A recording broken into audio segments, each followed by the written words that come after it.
नमस्कार साथियों, एक बार पुनः आप सभी का दर्पण सिविल सर्विसेज के इस डिजिटल प्लेटफॉर्म पर स्वागत है। जैसा कि आपको पता है कि ये प्री टेस्ट सीरीज के डिस्कशन क्लासेस हैं। आज जो टेस्ट हो रहा है वो है आपका जो आपका इंडियन पॉलिटी और इंडियन इकोनॉमी वाला जो पोर्शन है, ठीक है, उसका टेस्ट होने वाला है, जो कि आपका क्या है, प्री टेस्ट 6 है। ठीक है, 6th टेस्ट का आज डिस्कशन चालू होने वाला है। इस टेस्ट को हम कोशिश करेंगे 2 पार्ट में डिस्कस करने की।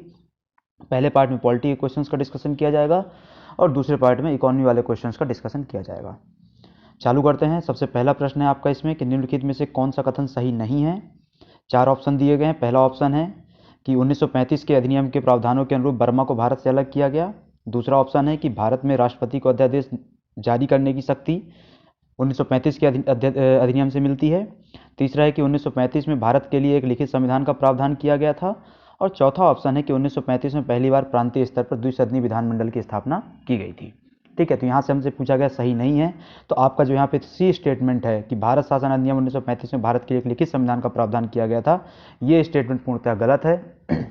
क्योंकि भारत के लिए लिखित संविधान के संबंध में जो भी पहले बार चर्चा की गई वो क्रिप्स जो मिशन आया था आपका 1942 में, उसमें की गई थी। ठीक है, क्रिप्स मिशन 1942 में पहली बार भारत के लिए एक लिखित संविधान होना चाहिए, इस संबंध में चर्चा की गई थी। बाकी स्टेटमेंट यहाँ पर जो है कि बर्मा को उसके अनुसार अलग किया गया 35 के अधिनियम के अनुसार। ठीक है, राष्ट्रपति को अध्यादेश जारी करने की शक्ति 1935 के अधिनियम से ही प्रेरित है। हाँ, इसके अलावा क्या है, द्विसदनीय विधानमंडल वाली प्रांतों में बात जो की गई वो क्या है, पूर्णतः सही स्टेटमेंट है। अगला आता है क्वेश्चन नंबर 2 कि भारतीय संविधान के प्रस्तावना के संदर्भ में निम्नलिखित पर विचार कीजिए। 4-5 शब्द दिए हैं हमके यहाँ पर: प्रभुत्व संपन्न, लोकतांत्रिक, गणराज्य, पंथनिरपेक्ष और समाजवादी। हमसे जो यहाँ बात पूछी जा रही है वो ये है कि इनका सही क्रम क्या है। ठीक है, तो इनका सही क्रम अगर हम बात करें तो हमारा संविधान क्या बोलता है कि हम भारत के लोग भारत को एक संपूर्ण प्रभुत्व संपन्न, अच्छे सुनिएगा, हम भारत के लोग भारत को एक संपूर्ण प्रभुत्व संपन्न, समाजवादी, पंथनिरपेक्ष एवं लोकतांत्रिक गणराज्य बनाने के लिए तथा उसके समस्त नागरिकों को, और आगे पूरा उद्देश्य का हमारी बढ़ जाती है। ठीक है, तो यहाँ पे हमने पहले क्या डिस्कस किया, हम भारत के लोग भारत को एक संपूर्ण प्रभुत्व संपन्न सबसे पहले आएगा। ठीक है, सबसे पहले क्या आ गया आपका, प्रभुत्व संपन्न आ गया। देन उसके बाद क्या जाता है आपका, समाजवादी शब्द आ जाता है। ठीक है, उसके बाद क्या आता है आपका, समाजवादी शब्द आता है। तीसरा आ जाता है इसमें आपका पंथनिरपेक्ष शब्द।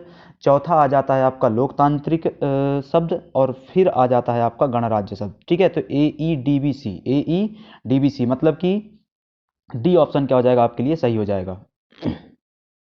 अगला जो आता है प्रश्न क्रमांक 3 कि भारत में पंथनिरपेक्षता के संदर्भ में निम्नलिखित कथनों पर विचार कीजिए। पहला स्टेटमेंट है कि भारत में पंथनिरपेक्षता की नकारात्मक अवधारणा को स्वीकार किया गया है। दूसरा, मूल प्रस्तावना में पंथनिरपेक्षता की चर्चा की गई है। तीसरा कि SR बॉम्बई मामले में सर्वोच्च न्यायालय ने पंथनिरपेक्षता को संविधान के आधारभूत संरचना के रूप में मान्य ठहराया है। और चौथा स्टेटमेंट कि राज्य का अपना कोई धर्म नहीं होता है। ठीक है, निम्नलिखित कथनों में से सही उत्तर का हमको क्या करना है, चयन करना है। ठीक है, तो यहाँ पे आपके टोटल 4 स्टेटमेंट हैं। यहाँ पे पहला स्टेटमेंट क्या दिया गया है कि भारत में पंथनिरपेक्षता की नकारात्मक अवधारणा को स्वीकार किया गया है। ये स्टेटमेंट पूर्णतः गलत है। पंथनिरपेक्षता की 2 अवधारणाएं होती हैं, सकारात्मक और नकारात्मक। जो नकारात्मक अवधारणा है वो यूरोपियन कंट्रीज में अपनाई गई है, और उसके विपरीत जो सकारात्मक अवधारणा है वो भारतीय उसमें अपनाई गई है, भारतीय कॉन्स्टिट्यूशन में अपनाई गई है। नकारात्मक अवधारणा का मतलब क्या होता है कि राज्य और जो धर्म है, ठीक है, स्टेट और रिलीजन एक दूसरे से सदैव क्या रहेंगे, सेपरेटेड रहेंगे, वो एक दूसरे के कार्यों में हस्तक्षेप नहीं करेंगे। जबकि भारत में इस चीज़ का क्या अपनाया गया है कि राज्य सभी धर्मों को बराबर संरक्षण प्रदान करेगा। ये से होती सकारात्मक अवधारणा। ठीक है, तो पहला स्टेटमेंट आपका क्या हो जाता है, गलत हो जाता है। जो दूसरा स्टेटमेंट की मूल प्रस्तावना में पंथनिरपेक्ष की चर्चा की गई थी, नहीं, मूल प्रस्तावना में पंथनिरपेक्ष जैसा शब्द कोई नहीं था। इसको 42वें संविधान संशोधन अधिनियम के द्वारा इसको एड ऑन किया गया। ठीक है, तो इस चीज को आपको ध्यान रखना है। अगला प्रश्न आता है आपका प्रश्न क्रमांक 4 कि भारतीय प्रजातंत्र के संदर्भ में निम्नलिखित में से कौन सही है। जनमत संग्रह, पहल, प्रत्यावर्तन, और जनमत निर्णय। ठीक है, जिसको प्लेबिसाइट बोलते हैं। तो इनमें से कौन सा चीज़ है जो भारतीय प्रजातंत्र के संदर्भ में, भारतीय जो आपका वो है डेमोक्रेसी है उसके संदर्भ में सही है। ठीक है, तो यहाँ पे जो जनमत संग्रह, पहल, प्रत्यावर्तन और जनमत निर्णय, चारों स्टेटमेंट भारतीय प्रजातंत्र के संदर्भ में गलत हैं। क्यों? क्योंकि ये जो चारों चीज़ें हैं, चारों इंस्ट्रूमेंट हैं, ये किसके लिए होते हैं? प्रत्यक्ष प्रजातंत्र के लिए होते हैं। जो डायरेक्ट डेमोक्रेसी होती है उसके इंस्ट्रूमेंट्स हैं, जबकि भारत में अप्रत्यक्ष प्रजातंत्र है, इनडायरेक्ट डेमोक्रेसी है। इनडायरेक्ट डेमोक्रेसी का मतलब क्या होता है कि जनता द्वारा अपने प्रतिनिधियों के माध्यम से शासन करवाया जाता है, जबकि प्रत्यक्ष प्रजातंत्र में क्या होता है, जनता स्वयं ही क्या करने लग जाती है, शासन करने लग जाती है, निर्णय लेने लग जाती है। ठीक है, तो चूंकि भारत में ऐसा नहीं होता है, भारत में जनप्रतिनिधि होते हैं, उनके माध्यम से काम होता है, अप्रत्यक्ष प्रणाली है, अप्रत्यक्ष लोकतंत्र है। इस कारण ये चारों स्टेटमेंट क्या होते हैं, गलत हो जाते हैं, और आपका सही उत्तर क्या हो जाएगा? डी, उपरोक्त में से कोई नहीं। अगला प्रश्न है आपका कि भारतीय संविधान के अनुच्छेद 16 के अंतर्गत नियोजन के विषय में अवसर की समता के अपवाद के अंतर्गत निम्नलिखित में से कौन शामिल नहीं है? ठीक है, पहला स्टेटमेंट है कि अनुसूचित जाति जनजाति के लिए राज्य सेवा में पदोन्नति आरक्षण की व्यवस्था की गई है। दूसरा स्टेटमेंट है कि राज्य के अधीन सेवाओं में पिछड़ा वर्ग के लिए आरक्षण की व्यवस्था की गई है।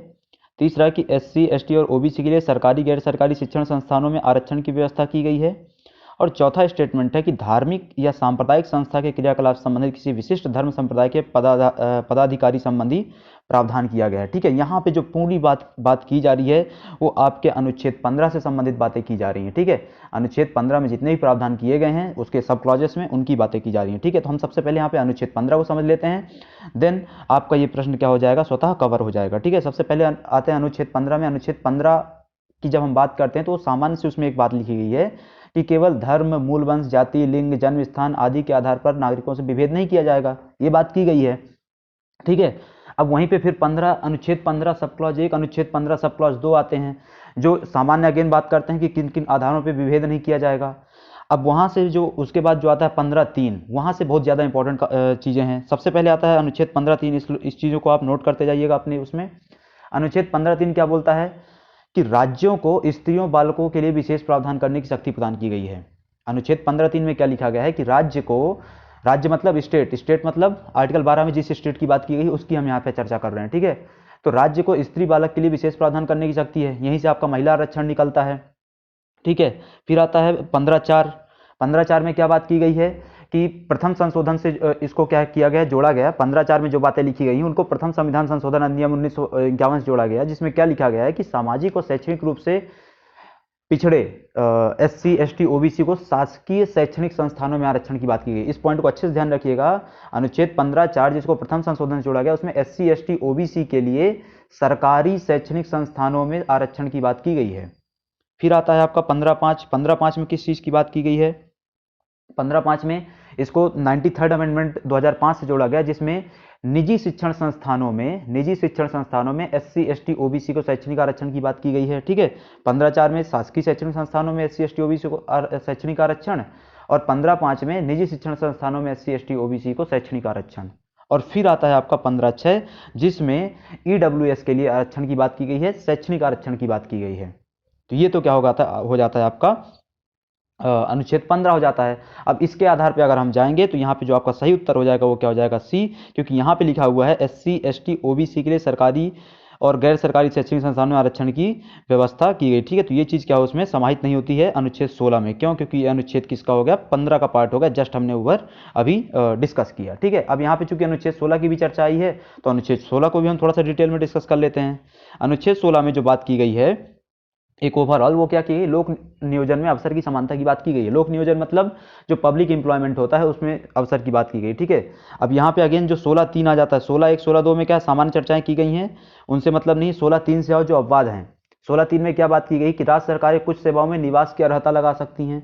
निवास की अर्हता का मतलब क्या होता है कि जैसे मध्य प्रदेश सरकार ने कोई वैकेंसी निकाली, उन्होंने बोल दिया कि मध्य प्रदेश, इसमें क्या होगा, मध्य प्रदेश का डोमिसाइल होना बहुत अति आवश्यक है।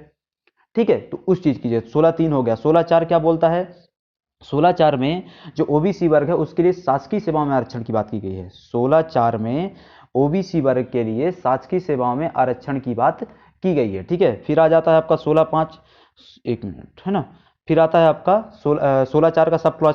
16(4) का में क्या बात की गई है?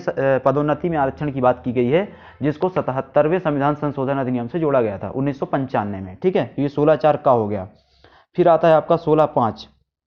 16.5 में किस चीज़ की बात की गई है, जो पॉइंट ये आपका लिखा हुआ है, ठीक है, ये जो 16D पॉइंट लिखा हुआ है ये आपका क्या है 16.5 के तहत आ जाता है, ठीक है। और 16.6 में EWS के लिए आरक्षण की बात की गई है नौकरी में।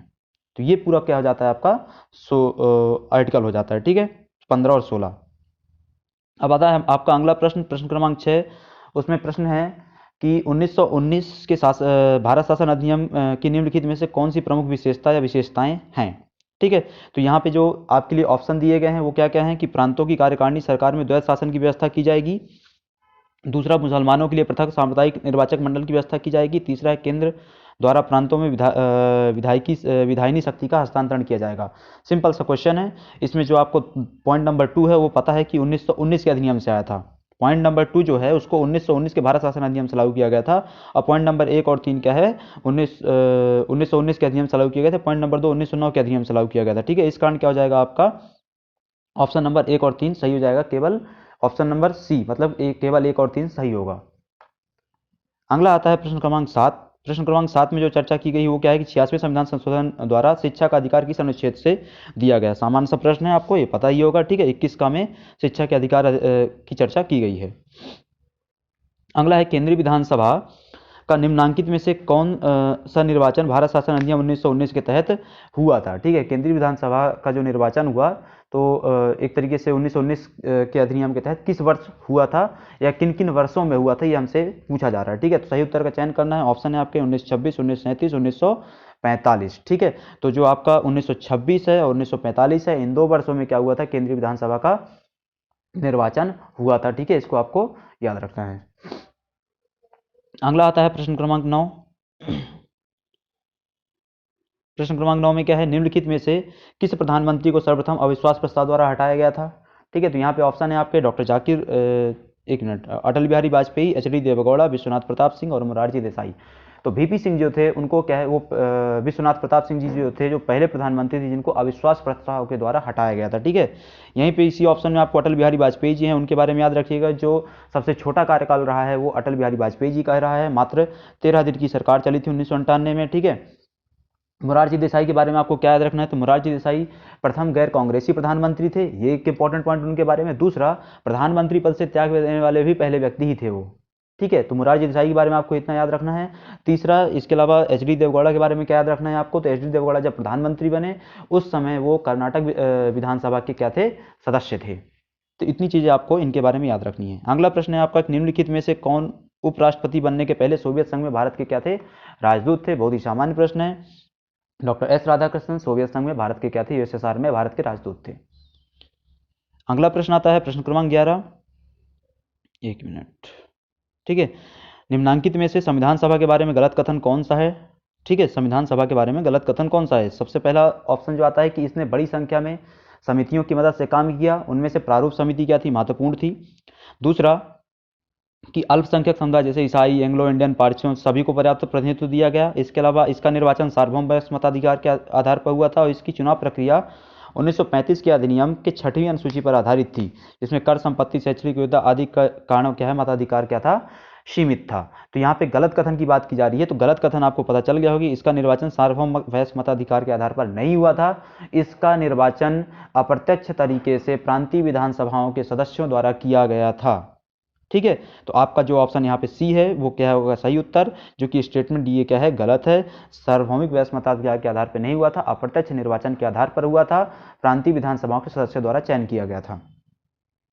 अगला जो प्रश्न आता है आपका वो है कि लोकसभा का कार्यकाल पूरा होने के पहले भंग किया जा सकता है किस प्रकार से, राष्ट्रपति द्वारा स्वविवेक से, प्रधानमंत्री द्वारा स्वविवेक से, लोकसभा अध्यक्ष द्वारा स्वविवेक से, या फिर प्रधानमंत्री की सिफारिश पर राष्ट्रपति द्वारा, ठीक है। तो आपको पता होगा कि राष्ट्रपति स्वयं काम नहीं कर सकता है, राष्ट्रपति को मंत्रिपरिषद की सलाह पर काम करना होता है, मंत्रिपरिषद का प्रतिनिधित्व तो प्रधानमंत्री द्वारा किया जाता है, तो प्रधानमंत्री की सिफारिश पर राष्ट्रपति द्वारा लोकसभा को भंग किया जा सकता है। अगला है कि बी.आर. अम्बेडकर का संविधान सभा में निर्वाचन कहाँ से हुआ था, ठीक है। तो यहाँ पे हमसे जो पूछा जा रहा है कि संविधान सभा में निर्वाचन कहाँ हुआ था, इस चीज़ को अच्छे से याद रखिएगा।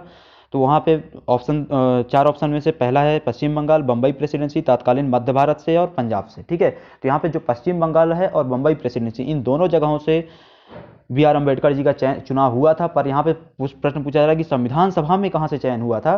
तो संविधान सभा में उनका चयन कहाँ से हुआ था? बम्बई प्रेसिडेंसी से। पर बम्बई प्रेसिडेंसी से चुनाव लड़ने के पहले वो पश्चिम बंगाल, जिसको पूर्वी बंगाल के नाम से या आज की तारीख में बांग्लादेश आदि के नाम से जानते हैं, वहाँ से उनका चयन हुआ था। बाद में उनको बम्बई प्रेसिडेंसी से चुनाव लड़े, वहाँ से जीते और फाइनली उस पर पहुंचे संविधान सभा में। तो सही ऑप्शन क्या हो जाएगा? बम्बई प्रेसिडेंसी। ठीक है, पर वो पश्चिम बंगाल से भी चयनित हुए थे, इस बात को आपको याद रखना है। अगला है, अपनी राष्ट्रवादी प्रतिक्रिया में भारतीय संविधान के निर्माताओं ने अल्पसंख्यकों के हितों तथा भावनाओं के महत्व को कम करके आंका है, यह कथन किसका है? ठीक है, तो ये जो बात की जा रही है कि अल्पसंख्यकों और उनकी हितों और भावनाओं को महत्व नहीं दिया गया, ये जो स्टेटमेंट है वो किसका है? आइवर जेनिंग्स का है। ठीक है, आइवर जेनिंग्स का, इसको आपको याद रखना है।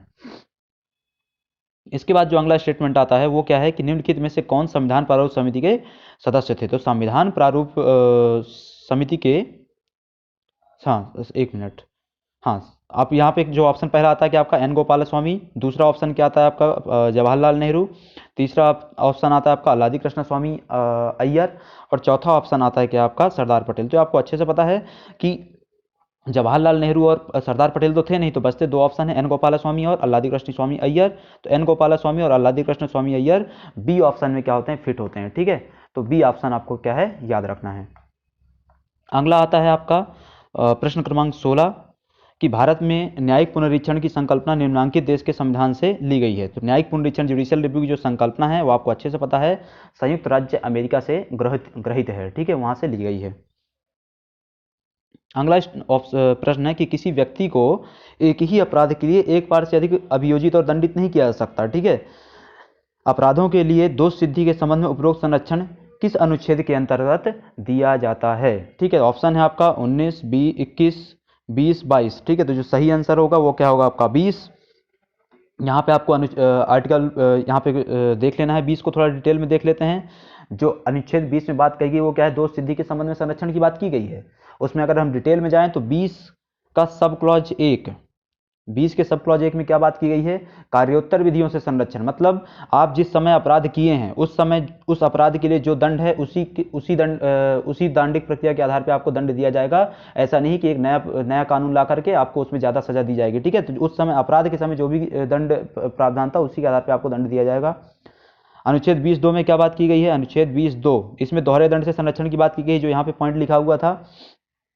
अनुच्छेद 20(3) में क्या बात की गई है? अभिशंसन से संरक्षण। अभिशंसन से संरक्षण का मतलब क्या होता है? आपको स्वयं के खिलाफ गवाही देने के लिए बाध्य नहीं किया जाएगा। तो ये आपका अनुच्छेद 20 था। अनुच्छेद 19 और 21 आपको पता है। अनुच्छेद 22 में क्या है कि कुछ दशाओं में गिरफ्तारी और निरोध से संरक्षण दिया गया है। ठीक है, तो इसमें जो आपका वो आ जाता है, निवारक निरोध कार्यवाही आ जाता है, वो सभी चीजें अनुच्छेद 22 के तहत शामिल हैं। प्रश्न क्रमांक 18 क्या बोलता है? मूल अधिकारों से संबंधित निम्नांकित निर्णयों का सही कालानुक्रम चुनिए। गोलकनाथ बनाम पंजाब राज्य, Kesavananda Bharati case, Minerva mill case और ए.के. गोपालन केस। ठीक है, तो यहाँ पे जो सही उत्तर हो जाएगा आपका वो क्या, यहाँ पे ऑप्शन क्या दिए हुए हैं आपको? ये ऑप्शन दिए हुए हैं। ठीक है, तो इसमें जो सही चीजें हो जाएंगी उनको हम देख लेते हैं। सबसे पहला जो आ जाता है आपका यहाँ पर ए.के. गोपालन बनाम मद्रास राज्य केस। ठीक है, ए.के. गोपालन बनाम मद्रास गोलकनाथ बनाम वो कब हुआ आपका? 1950 में हुआ, 1950 में हुआ था ए.के. गोपालन केस आपका। ठीक है, एक मिनट, ए.के. गोपालन वाला जो वाद हुआ आपका 1950 में हुआ था।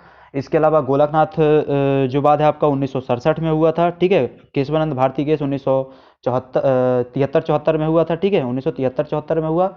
और जो मिनर्वा विल केस है वो आपका 1980 में हुआ था। ठीक है, अगर इसके आधार पर अगर आप जाएंगे तो ए.के. गोपालन सबसे पहले नंबर पर आ जाएंगे आपके। ठीक है, गोलकनाथ आपके दूसरे नंबर पे आएंगे, केशवानंद भारती तीसरे नंबर पे आएंगे और मिनर्वा विल आपका चौथे नंबर पे हो जाएगा। ठीक है, तो DA-BC आपका क्या हो जाएगा? सही उत्तर हो जाएगा। ठीक है, तो सी ऑप्शन क्या है आपका? सही है। अगला आ जाता है प्रश्न क्रमांक 19, कल्याणकारी राज्य की संकल्पना का समावेश भारत के किस संविधान में किया गया है? भारत के संविधान में कहाँ किया गया है? ठीक है, तो कल्याणकारी राज्य की संकल्पना का समावेश भारत के क्या है? DPSP में। आपको चीज पहले से पता है। राज्य के नीति निर्देशक तत्वों में उसको क्या है? समाहित किया गया है। राज्य के जो नीति निर्देशक तत्व हैं उसमें क्या है? इसको रखा गया है। अगला आता है लोकसभा के अध्यक्ष उपाध्यक्ष के संदर्भ में क्या कीजिए? विचार कीजिए। तो लोकसभा के अध्यक्ष और उपाध्यक्ष के संदर्भ में कुछ स्टेटमेंट दिए गए हैं। पहला स्टेटमेंट है कि डॉक्टर सचिदानंद सिन्हा केंद्रीय विधान परिषद के प्रथम भारतीय उपाध्यक्ष नियुक्त किए गए थे। ठीक है, दूसरा है कि विट्ठल भाई पटेल केंद्रीय विधानसभा के प्रथम भारतीय अध्यक्ष नियुक्त किए गए थे। तीसरा है कि लोकसभा के प्रथम अध्यक्ष और उपाध्यक्ष क्रमशः अय्यंगार और मावलंकर थे। ठीक है, तो यहाँ पे पॉइंट हमसे क्या पूछा रहा है, कौन सा कथन सही है। तो यहाँ पे अगर हम सही कथनों की बात करें तो पहला स्टेटमेंट क्या है कि सच्चिदानंद सिन्हा केंद्रीय विधान परिषद के प्रथम भारतीय उपाध्यक्ष नियुक्त किए गए थे, ये स्टेटमेंट पूर्णतः सही है। दूसरा, ठीक है, दूसरा स्टेटमेंट क्या दिया गया है आपका कि विट्ठल भाई पटेल केंद्रीय विधान परिषद के प्रथम भारतीय अध्यक्ष नियुक्त किए गए थे, निर्वाचित हुए थे, ये भी सही है। फिर आता है कि लोकसभा के प्रथम अध्यक्ष और उपाध्यक्ष, तो यहाँ पे चीज़ें क्या हो जाती हैं, एक्सचेंज हो जाती हैं, जिसमें लोकसभा के प्रथम अध्यक्ष कौन थे, जीवी मावलंकर थे, जबकि उपाध्यक्ष कौन थे, अय्यंगार थे। ठीक है, तो यहाँ पे चीज़ें क्या कर दी गई, थोड़ा सा उलट दी गई हैं। लोकसभा के प्रथम अध्यक्ष कौन थे, मावलंकर थे, और उपाध्यक्ष कौन थे, अय्यंगार थे। चीज़ें क्या हुई, यहाँ पर इंटरचेंज कर दी गई। ठीक है, तो इसके आधार पर अगर हम जाए तो आपका सही ऑप्शन क्या हो जाएगा, बी। प्रश्न क्रमांक 21 है कि निम्नलिखित कथनों में से कौन सा कथन असत्य है। निम्नलिखित कथनों में से कौन सा कथन असत्य है। पहला ऑप्शन है कि संविधान सभा में अनेक समितियों के माध्यमों से कार्य किया गया। दूसरा है कि संविधान सभा के प्रथम अध्यक्ष डॉक्टर राजेंद्र प्रसाद थे। तीसरा है कि उद्देश्य प्रस्ताव पंडित जवाहरलाल नेहरू द्वारा प्रस्तुत किया गया। चौथा है कि संविधान सभा में सभी समुदायों को पर्याप्त प्रतिनिधित्व प्रदान किया गया था। ठीक है, तो यहाँ पे जो हम उसकी बात करें कौन सा कथन असत्य है, तो पहला जो कथन है, पहला कथन क्या बोलता है कि संविधान सभा में अनेक समितियों के माध्यम से कार्य किया गया। पता है आपको, बहुत सारी छोटी बड़ी समितियां बनाई गई थी। दूसरा स्टेटमेंट है कि संविधान सभा के प्रथम अध्यक्ष डॉक्टर राजेंद्र प्रसाद थे। ये चीज़ आपको पता है कि संविधान सभा के प्रथम अध्यक्ष डॉक्टर राजेंद्र प्रसाद नहीं थे। ठीक है, इसके अलावा उद्देश्य प्रस्ताव पंडित जी द्वारा प्रस्तुत किया गया, सही है। संविधान सभा के सभी समुदायों को पर्याप्त प्रतिनिधित्व दिया गया, ये बात भी सही है। अब यहाँ पे आता है कि संविधान सभा के प्रथम अध्यक्ष कौन थे, तो संविधान सभा के प्रथम अध्यक्ष सच्चिदानंद सिन्हा जी थे। बाद में एक स्थायी अध्यक्ष का चयन किया गया अगले ही दिन तीसरी बैठक में। उसमें स्थायी बैठक में जो 11 दिसंबर 1946 को चयन किया गया, वो किसका किया गया, आपका राजेंद्र प्रसाद को स्थायी अध्यक्ष के तौर पे चुना गया। ठीक है, पहले अध्यक्ष 9 तारीख को किसको चुन लिया गया था, सच्चिदानंद सिन्हा जी को चुना गया था। ठीक है, अब आते हैं प्रश्न क्रमांक 22 में कि लोकसभा अध्यक्ष के पद के विषय में निम्नलिखित कथनों पर क्या कीजिए, विचार कीजिए। लोकसभा अध्यक्ष के पद के संबंध में पहला स्टेटमेंट है कि लोकसभा का अध्यक्ष राष्ट्रपति के प्रसाद पर्यंत पद धारण करता है। दूसरा है कि अध्यक्ष बनने के लिए आवश्यक नहीं कि वह लोकसभा का सदस्य हो, किंतु अध्यक्ष चुने जाने के पश्चात 6 माह के अंदर उसे लोकसभा की सदस्यता ग्रहण कर ली हो। इसके बाद है कि यदि सामान्य अवधि से पूर्व लोकसभा को भंग कर दिया जाता है तो उसे अपना पद क्या करना होगा, छोड़ना होगा। इसके अलावा अध्यक्ष अपना त्यागपत्र देना चाहे तो उसे अपना त्यागपत्र राष्ट्रपति को संबोधित करते हुए देना होगा। अब यहाँ पे प्रश्न पूछा जा रहा है कौन सा सही है। ठीक है, तो पहला क्या स्टेटमेंट आ जाता है आपका कि लोकसभा का जो अध्यक्ष रहता है वो क्या है, राष्ट्रपति के प्रसाद पर्यंत कार्य करता है। बिल्कुल नहीं, वह राष्ट्रपति के प्रसाद पर्यंत धारण नहीं करता है। जब तक लोकसभा का कार्यकाल रहेगा तब तक उसका कार्यकाल रहेगा। ठीक है, दूसरा स्टेटमेंट है कि अध्यक्ष बनने के लिए आवश्यक नहीं लोकसभा का सदस्य हो। नहीं, ये बिल्कुल आवश्यक है कि वो व्यक्ति लोकसभा का सदस्य हो। ठीक है, इसके अलावा क्या है, मंत्री बनने के लिए आवश्यक नहीं है, पर लोकसभा का अध्यक्ष बनने के लिए बहुत ज़्यादा आवश्यक है। तीसरा है कि यदि सामान्य अवधि से पूर्व लोकसभा को भंग कर दिया जाता तो उसे अपना पद छोड़ना होगा। ऐसा नहीं होता है, लोकसभा के विघटन के पश्चात भी नई लोकसभा के प्रथम अधिवेशन तक को क्या करता है, काम करता है। ये बात 94C में लिखी गई है। ठीक है, अनुच्छेद 94C में। ठीक है, इसके बाद चौथा ऑप्शन है कि अध्यक्ष अपना त्यागपत्र चाहे तो राष्ट्रपति को दे सकता है। नहीं, वो अपना त्यागपत्र उपाध्यक्ष को देता है, ना कि राष्ट्रपति को देता है। ये बात अनुच्छेद 94B में लिखी गई है। तो यहाँ पे अगर हमने देखा तो चारों के चारों स्टेटमेंट क्या हो जाते हैं, गलत हो जाते हैं। तो यहाँ पे जो सही आंसर हो जाएगा आपका उपयुक्त में से कोई नहीं। अगला प्रश्न है आपका कि राज्यसभा के संदर्भ में निम्नलिखित में से कौन से कथन सही है, नीचे दिए गए कूट की सहायता से सही उत्तर चुनें। पहला ऑप्शन क्या दिया गया आपको कि इसको भंग नहीं किया जा सकता, इसका कार्यकाल 6 वर्ष का होता है, इसको 1/3 सदस्य हर 2 वर्ष में निवृत्त हो जाते हैं, रिटायर हो जाते हैं, और इसके सदस्य 30 वर्ष से कम आयु के व्यक्ति नहीं होंगे। ठीक है, तो यहाँ पे जो पूछा जा रहा है हमसे वो क्या पूछा जा रहा है कि आपको क्या करना है, सही कथन का क्या करना है, चयन करना है। ठीक है, पहला स्टेटमेंट क्या है, इसको भंग नहीं किया जा सकता, बात बिल्कुल सही है, इसको भंग नहीं किया जा सकता। दूसरा स्टेटमेंट, इसका कार्यकाल 6 वर्ष का होता है, अगर भंग नहीं किया जा सकता तो कार्यकाल 6 वर्ष का कैसे हो जाएगा। ठीक है, दूसरा स्टेटमेंट क्या है, गलत है। इसके 1/3 सदस्य हर 2 वर्ष में रिटायर होते हैं, बात बिल्कुल सही है। और इसके सदस्य 30 वर्ष से कम आयु के व्यक्ति नहीं होंगे, ये बात भी सही है। तो यहाँ पे इसके आधार पर अगर हम जाए तो स्टेटमेंट 1, 3 और 4 आपके सही हो जाते हैं। 1, 3, 4 आपके बी ऑप्शन में दिए हुए हैं। इसके बाद आता है प्रश्न क्रमांक 24, निम्नलिखित में से कौन सही सुमेलित है। ठीक है, पहला है सांकेतिक कटौती, नीतिगत कटौती और आर्थिक कटौती। सांकेतिक कटौती में बात क्या की गई है? सांकेतिक कटौती में बात क्या की गई कि 1 रुपये की कमी, नीतिगत कटौती में 100 रुपये की कमी, आर्थिक कटौती में कोई राशि निश्चित नहीं है। ठीक है, इसमें से सही कोड का चयन करना है। जो सांकेतिक कटौती है उसमें 100 रुपये की कमी की जाती है, जो नीतिगत कटौती है उसमें 1 रुपये की कमी की जाती है। आर्थिक कटौती का स्टेटमेंट सही है। ठीक है, तो इसके आधार पर अगर हम जाएँ तो पहला और दूसरा स्टेटमेंट हमारा गलत हो जाता है, केवल तीसरा स्टेटमेंट हमारा क्या है, सही है। ए ऑप्शन क्या हो जाएगा आपका, सही हो जाएगा। ठीक है, यहाँ पे चीज़ों को क्या कर दिया गया, इंटरचेंज कर दिया गया। सांकेतिक कटौती 100 रुपये, नीतिगत कटौती 1 रुपये। अगला प्रश्न है, निम्नलिखित कथनों पर विचार कीजिए। पहला कथन है कि संविधान के अनुच्छेद 112 में बजट शब्द का उल्लेख किया गया है। दूसरा कि एक वर्ष समिति की सिफारिश पर रेल बजट को आम बजट से अलग किया गया था। ठीक है, तो यहाँ पे क्या है, हमसे पूछा जा रहा है कि सही कथन का आपको चयन करना है। संविधान में अनुच्छेद 112 में बजट की बात की गई है, पर वहाँ पे बजट शब्द का प्रयोग नहीं किया गया है।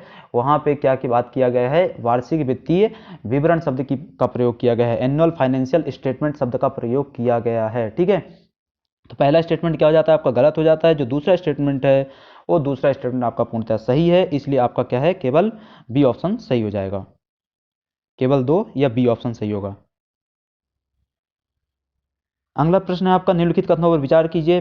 पहला कथन आता है आपका कि सदन की अनुमति के बिना उसकी 60 लगातार बैठकों में 60, ठीक है, 60 लगातार बैठकों में अनुपस्थित रहने वाला प्रथम सांसद लोकसभा से था। दूसरा कि क्षेत्रफल की दृष्टि से लोकसभा का सर्वाधिक बड़ा निर्वाचन क्षेत्र उन्नाव है।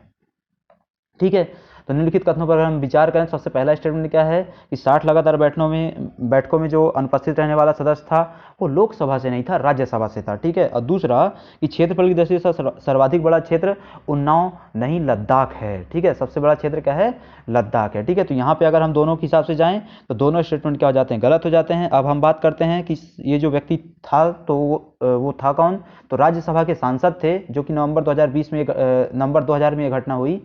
उसमें क्या, लगातार 60 बैठकों तक नहीं आए। राज्यसभा के सांसद बरजिंदर सिंह हमदर्द, कौन, बरजिंदर सिंह हमदर्द, पंजाब से थे ये।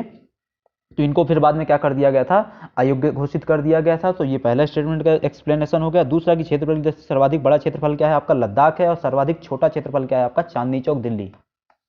ठीक है, अगला प्रश्न है आपका प्रश्न क्रमांक 27, निम्नलिखित कथनों में से कौन सा कथन सही है। ठीक है, सबसे पहले आता है ए कि संविधान के भाग 5 और अनुच्छेद 148 में अटॉर्नी जनरल का उपबंध किया गया है। दूसरा स्टेटमेंट है कि भारत के राष्ट्रपति द्वारा ऐसे व्यक्ति को अटॉर्नी जनरल नियुक्त किया जाता है जो उच्चतम न्यायालय किसी न्यायाधीश की नियुक्ति के लिए योग्यता रखता हो। तीसरा कि अटॉर्नी जनरल की पदावधि 6 वर्ष या आयु 65 वर्ष जो भी पहले हो तब तक क्या है रहेगी। और इसके बाद आता है कि संविधान की दूसरी अनुसूची में अटॉर्नी जनरल के लिए पारिश्रमिक का उपबंध किया गया है। ठीक है, तो जो पहला स्टेटमेंट है आपका, पहला स्टेटमेंट क्या बोलता है कि संविधान के भाग 5 और अनुच्छेद 148 में अटॉर्नी जनरल का उपबंध किया गया है। ठीक है, हमसे पूछा जा रहा है सही स्टेटमेंट कौन सा है, तो ये तो स्टेटमेंट गलत हो गया, क्योंकि 148 में कैग का उपबंध किया गया है, ना कि अटॉर्नी जनरल का। दूसरा स्टेटमेंट क्या बोलता है हमारा कि भारत के राष्ट्रपति द्वारा ऐसे व्यक्ति का अटॉर्नी जनरल नियुक्त किया जाता है जो उच्चतम न्यायालय के किसी न्यायाधीश की नियुक्ति के संबंध में योग्यता रखता हो। ये स्टेटमेंट पूर्णतः क्या हो जाता है, सही हो जाता है। तो यहाँ पे जो आपका सही ऑप्शन भी क्या हो जाएगा, बी हो जाएगा। तीसरे स्टेटमेंट की बात करते हैं, अटॉर्नी जनरल की पदावधि 6 वर्ष से 65 वर्ष रहती है, ऐसा कुछ भी कहीं भी उल्लेखित नहीं है। अटॉर्नी जनरल की पदावधि या कार्यकाल का निर्धारण कहीं नहीं किया गया है। उसकी पदावधि तब तक रहेगी जब तक कि सरकार की पदावधि रहती है या फिर राष्ट्रपति के प्रसाद पर्यंत का है कार्य करता है। इसके अलावा क्या है, संविधान की दूसरी अनुसूची में अटॉर्नी जनरल के लिए पारिश्रमिक का उपबंध किया गया है। तो संविधान की दूसरी अनुसूची में उसके लिए पारिश्रमिक का उपबंध किया गया है। मतलब इस जो ये बात है वो क्या हो जाती, गलत हो जाती, क्योंकि 76(3) में जो बात की गई है वो सब क्या की गई है, अनुच्छेद 76(3) में लिखा गया है कि राष्ट्रपति क्या है उसका पारिश्रमिक तय करेगा। ठीक है, तो दूसरी अनुसूची में ऐसा कुछ भी उल्लेखित नहीं है। ठीक है, तो सी भी गलत हो गया, डी भी गलत हो गया, ए भी गलत हो गया, सही आंसर बी हो गया। अगला है कि भारत के नियंत्रक या महालेखा परीक्षक के संदर्भ में विचार कीजिए। तो भारत के नियंत्रक महालेखा परीक्षक क्या के संबंध में, पहला है कि वह केंद्र और राज्यों का लेखा परीक्षण करता है। दूसरा, केंद्र और राज्य सरकारों के लेखा रिपोर्टों को राष्ट्रपति को सौंपता है। और तीसरा कि वह अपने पद पर नहीं रहने के पश्चात भारत या राज्य सरकार के अधीन किसी और पद का पात्र नहीं होगा। ठीक है, तो यहाँ पे जो पहला स्टेटमेंट है वो क्या, पहला स्टेटमेंट है, हमको यहाँ पे पहचानना क्या, सही चीज़ें पहचाननी है। तो पहला स्टेटमेंट क्या है, केंद्र और राज्यों का लेखा परीक्षण करता है, बात बिल्कुल सही है। दूसरा स्टेटमेंट है केंद्र और राज्य सरकारों के लिए लेखों संबंधी रिपोर्ट राष्ट्रपति को सौंपता है, बात क्या है, आधी सही है। केंद्र सरकारों के संबंधी रिपोर्ट वो राष्ट्रपति को सौंपेगा, जबकि राज्य सरकार संबंधी रिपोर्ट वो राज्यपाल को सौंपेगा। ठीक है, और तीसरा स्टेटमेंट पूर्णतः क्या है, सही है। इस आधार पर अगर हम जाएं तो ऑप्शन सी क्या हो जाएगा, आपका सही उत्तर हो जाएगा। अगला जो वो आता है आपका प्रश्न वो है 29 कि भारत में राष्ट्रीय राजनीतिक दलों की संख्या कितनी है। तो भारत में राष्ट्रीय राजनीतिक दलों की संख्या 8 है आज की तारीख में। ये कौन कौन से हैं, तो आपका कांग्रेस हो गई पहला, एक मिनट, पहला क्या हो गया आपका कांग्रेस हो गई, दूसरा क्या हो गई भाजपा हो गई, तीसरा क्या हो जाता है आपका कम्युनिस्ट पार्टी ऑफ इंडिया, चौथी क्या हो जाती है आपका Communist Party of India, Marxist CPI M. ठीक है, ये तो 4 पार्टियां हो गई। इसके अलावा क्या हो जाता है आपका बीएसपी हो जाती है, बसपा, टीएमसी हो जाती है। ठीक है, इसके अलावा क्या है national Congress party, national Congress party आपका ये एनसीपी शरद पवार जी वाली, और इसके अलावा क्या हो जाती है national people's party NPP Sangma ji वाली। ठीक है, तो इतनी क्या हो जाती है आपकी 8 पार्टियां। अगला है कि जम्मू कश्मीर राज्य में कितनी भाषाओं को राजभाषा के रूप में स्वीकृति प्रदान की गई है। तो जम्मू कश्मीर राज्य में टोटल 4 भाषाओं को राजभाषा के रूप में स्वीकृति प्रदान की गई है। ये 4 भाषाएं कौन कौन सी हैं, तो कश्मीरी है, डोगरी है, हिंदी है और उर्दू है। ठीक है, कश्मीरी, डोगरी, हिंदी, उर्दू। अगला है प्रश्न क्रमांक 31 कि राष्ट्रपति, प्रधानमंत्री, उपराष्ट्रपति के निधन हो जाने पर, राष्ट्रपति, प्रधानमंत्री, उपराष्ट्रपति इन सब के निधन हो जाने पर संपूर्ण देश में राष्ट्रीय ध्वज को कितने दिनों के लिए झुकाया जाता है। ठीक है, तो ये 12 दिनों के लिए क्या है शोक किया जाता है। 12 दिनों तक उस ध्वज को, राष्ट्रीय ध्वज को झुका करके रखा जाता है। फिर है कि गंगा को राष्ट्रीय नदी किस वर्ष घोषित किया गया। तो गंगा को राष्ट्रीय नदी का दर्जा 2008 में प्रदान किया गया था। इस चीज़ को आपको अच्छे से याद रखना है। इसके अलावा जो भारत के राष्ट्रीय प्रतीक हैं जो अलग अलग प्रकार के, कि पशु क्या है, पेड़ क्या है, ये सब चीज़ें आपको अच्छे से याद होगी। इसमें एक दो पॉइंट और है, उनको सुन लीजिए। राष्ट्रीय वृक्ष आपका क्या है, बरगद है, उसको याद रखिएगा। राष्ट्रीय जलीय जीव क्या है आपका, डॉल्फिन है। और राष्ट्रीय विरासत पशु क्या है आपका, हाथी है। जलीय जीव क्या हो गया, डॉल्फिन, विरासत पशु क्या हो गया, हाथी। इनको आपको याद रखना है। इसके अलावा आपको जो भी कमल हो गया, मोर हो गया, बाघ हो गया, ये सभी चीज़ें आपको पता ही हैं। ठीक है, अगला प्रश्न है कि भारत के महान्यायवादी के संदर्भ में निम्नलिखित कथनों पर विचार कीजिए। पहला प्रश्न है, स्टेटमेंट है कि महान्यायवादी राष्ट्रपति का प्रथम विधि अधिकारी एवं सलाहकार होता है। दूसरा है कि मंत्रिपरिषद के बदल जाने पर त्यागपत्र देने के पश्चात वह पद पर बना रहेगा। तीसरा है कि उसे विधि से हटाया जाएगा, जैसा कि उच्चतम न्यायालय किसी न्यायाधीश को हटाने के लिए प्रयुक्त की जाती है। ठीक है, तो यहाँ पे जो पहला स्टेटमेंट है कि महान्यायवादी राष्ट्रपति का प्रथम विधि सलाहकार होता है, ये स्टेटमेंट पूर्णतः गलत है। क्यों, क्योंकि वो राष्ट्रपति का नहीं, प्रधानमंत्री का होता है या मंत्रिपरिषद का होता है। ठीक है, तो पहला स्टेटमेंट गलत। दूसरा कि मंत्रिपरिषद के बदल जाने या त्यागपत्र देने के पश्चात वह पद पर बना रहेगा, नहीं। मंत्रिपरिषद अगर बदलती है, मंत्रिपरिषद अगर इस्तीफा देती है तो उसको भी इस्तीफा देना पड़ता है। ठीक है, तो दूसरा स्टेटमेंट गलत। तीसरा स्टेटमेंट कि उसे ऐसी विधि से हटाया जाएगा जैसा कि उच्चतम न्यायालय किसी न्यायाधीश को हटाने के लिए विधि प्रयोग की जाती है, ऐसा कुछ भी नहीं है। राष्ट्रपति किसी भी समय उसको पद से हटा सकते हैं और किसी प्रकार की महाभियोग आदि की आवश्यकता नहीं होती, सामान्य प्रक्रिया से हटाया जा सकता है। ठीक है, अगला स्टेटमेंट प्रश्न है आपका, हाँ, तो इसमें आपका जो 33rd हो गया। ठीक है, 33rd का जो सही ऑप्शन होगा वो डी हो जाएगा। अगला आ जाता है आपका 34 कि निम्नलिखित में से सही कौन सा कथन सही है। पहला है कि भारत के संविधान में भाग 6 में राज्य सरकार के संबंध में उपबंध है, यह उपबंध भारत के सभी राज्यों पर लागू होता है। दूसरा कि कोई भी व्यक्ति एक से अधिक बार राज्यपाल नहीं बन सकता। तीसरा है कि स्वतंत्र भारत की पहली महिला राज्यपाल सुचेता कृपलानी थी। और चौथा है कि प्रतिवर्ष 13 फरवरी को भारत में महिला दिवस मनाया जाता है। ठीक है, तो यहाँ पे जो आपका पहले देख लेते हैं सही उत्तर क्या है। तो प्रतिवर्ष 13 फरवरी को भारत में महिला दिवस मनाया जाता है, ये बात पूर्णतः बिल्कुल सही है। ठीक है, इसको सरोजनी नायडू, किनके, सरोजनी नायडू जी की याद में इस दिन को मनाया जाता है। ठीक है, अब आते हैं सी ऑप्शन क्यों गलत है। तो स्वतंत्र भारत की पहली महिला राज्यपाल सरोजनी नायडू जी ही थी, उत्तर प्रदेश की राज्यपाल बनी थी वो। जबकि सुचेता कृपलानी किसी भी राज्य की पहली महिला मुख्यमंत्री थी, वो भी उत्तर प्रदेश की ही थी। इसके अलावा क्या है, कोई व्यक्ति एक से अधिक बार राज्यपाल नहीं बन सकता, ऐसा कोई प्रावधान नहीं है। एक व्यक्ति कई बार राज्यपाल बन सकता है। ठीक है, और इसके अलावा क्या है कि भारत के संविधान में भाग 6 में राज्य सरकार के सामने उपबंध है, यह उपबंध भारत के सभी राज्यों पर लागू होता है। तो ये बात क्या है, वहां पर हट जाती है। अब ये बात, हाँ, ये बात थोड़ा सा यहाँ पे इस प्रश्न में करेक्शन रहेगा। ठीक है, इस प्रश्न में थोड़ा सा करेक्शन रहेगा, क्योंकि अब क्या है 370 के पश्चात हटने के पश्चात ये बात क्या हो जाती है, गलत हो जाती है। ठीक है, तो इस प्रश्न को थोड़ा सा हम करेक्ट कर लेंगे। और ए ऑप्शन में क्या है, बात थोड़ा सा पीछे हो गई। ठीक है, प्रश्न क्रमांक 34 में अब आते हैं। प्रश्न क्रमांक 35 में निम्नलिखित कथनों पर विचार कीजिए। निम्नलिखित कथनों में विचार करने में सबसे पहला ऑप्शन आता है आपका ए कि उच्चतम न्यायालय राष्ट्रपति की मंजूरी के बाद न्यायालय की प्रक्रिया और संचालन हेतु नियम बना सकता है। ठीक है, उपयुक्त कथनों में सही कथन क्या हो? उच्चतम न्यायालय पहला स्टेटमेंट क्या है कि उच्चतम न्यायालय राष्ट्रपति की मंजूरी के बाद न्यायालय की प्रक्रिया और संचालन हेतु नियम बना सकता है। दूसरा ऑप्शन है कि संविधान में उच्चतम न्यायालय के न्यायाधीशों का कार्यकाल 6 वर्ष या 65 वर्ष की आयु तक जो भी पहले हो निर्धारित की गई है। ठीक है, तो यहाँ पे पूछा क्या गया है, सही चीज क्या है, सही ऑप्शन क्या है? तो उच्चतम न्यायालय राष्ट्रपति की मंजूरी के बाद न्यायालय की प्रक्रिया संचालन हेतु नियम बना सकता है।